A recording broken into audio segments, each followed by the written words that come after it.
Okay, what you're looking at is the house that was affected by that sinkhole back in, I think it was March of 2018. This is now November of 2019, and the sinkhole has been repaired, but the house, as you can see, is unoccupied. It's been sold. I guess somebody bought the house that he's going to flip it, and it's their responsibility to get it up to building code after that sinkhole.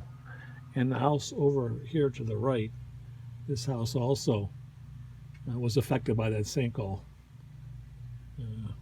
Right there, let's see if I can zoom in a little bit. Right there, that's the area right there that was affected by the sinkhole, including this area right here as well.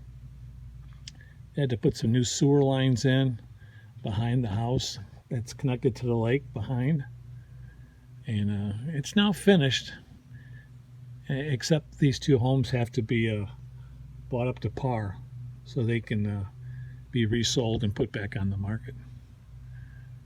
So it's finally done. This is up in the village of Calumet Grove, and it's very sad to see something like this happen, but they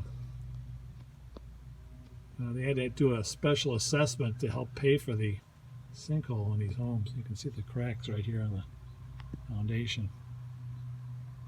Just want to give an update. The sinkhole is repaired. The street is new asphalt put in. They did a real nice job. I could just imagine what this cost. It had to cost a small fortune. Go ahead, leave your comments.